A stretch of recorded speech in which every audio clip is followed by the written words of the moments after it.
বিসমিল্লাহির রহমানির রহিম। বৈষম্য বিরোধী ছাত্র আন্দোলন লালমনিরহাট জেলা প্রেস ব্রিফিং। সম্মানিত সাংবাদিক বৃন্দ, আসসালামু আলাইকুম। আপনারা অবগত আছেন, গত 5ই আগস্ট স্বৈরাচারী সরকারের পতনের পর থেকে লালমনিরহাট জেলার ফ্যাসিজমের সকল চিহ্ন মুছে ফেলা হয়। স্মৃতিসৌধ সংলগ্ন এই মুরালটি স্বাধীন বাংলাদেশের পূর্ণাঙ্গ ইতিহাস বহন করে না। প্রথম বাকশাল প্রতিষ্ঠাকারী স্বৈরাচার শেখ মুজিবুর রহমান অতিরঞ্জিত উপস্থাপন, ইতিহাস বিকৃতি ও ফ্যাসিস্টের ন্যারেটিভ প্রতিষ্ঠা করার কারণে এর আগেও 16ই ডিসেম্বর জেলা প্রশাসন উক্ত মুরাল ঢেকে অনুষ্ঠান পরিচালনা করেছে, কিন্তু এর আগে তা নিয়ে কোনো নিউজ করা হয়নি। বারবার একই ব্যক্তিকে হাইলাইট করা আসলে বাংলাদেশের জন্মের ইতিহাসে সকল স্টেক হোল্ডারদের এড়িয়ে যাওয়ার পায়তারা। তাই সরকারি প্রোগ্রামে উক্ত মুরালটি ঢেকে দেওয়া হয়েছে।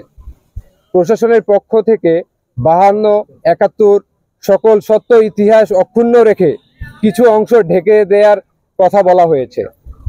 সকল ইতিহাসকে বজায় রেখে অতিরঞ্জিত অংশ ঢাকার নির্দেশনা ছিল।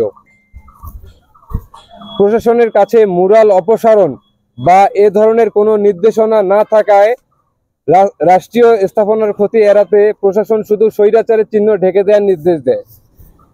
এরপর ইভেন্ট ম্যানেজমেন্ট তা বাস্তবায়ন করতে গিয়ে সম্পূর্ণ দেয়াল ঢেকে দেয়, যা অনাকাঙ্ক্ষিত ঘটনা। কিন্তু কিছু স্বৈরাচারের দোসর তাদের ব্যক্তিগত আক্রোশ, স্বার্থোদ্ধার ও বর্তমান সরকারের কার্যক্রমকে বিতর্কিত করার প্রয়াসে এবং আওয়ামী লীগকে পুনর্বাসনের স্বার্থে জেলা প্রশাসনের কার্যক্রমকে ভুলভাবে প্রচার করতে থাকে এবং বিদ্বেষবশত মিডিয়ায় ছড়িয়ে দেয়। আমরা এ ধরনের সরকার বিদ্বেষী ষড়যন্ত্রমূলক পরিকল্পিত কার্যক্রমের তীব্র নিন্দা জানাই এবং সাংবাদিক ভাইদের অনুরোধ জানাই, ব্যক্তিগত আক্রোশ, ক্রোধের বিষয়কে কেন্দ্র করে কোনো মিডিয়ায় ভুলভাবে উপস্থাপন না করার জন্য। এবং এই মুরালটি ঢেকে দেওয়া সম্পর্কে বৈষম্য বিরোধী ছাত্র আন্দোলন অবগত ছিল না ও জেলা প্রশাসনের কাছে এমন কোনো দাবিও উত্থাপন করা হয়নি। তবে স্বৈরাচারের সকল চিহ্ন ও মুরাল অপসারণ ছাত্র জনতার দাবি ও গণ আকাঙ্ক্ষা।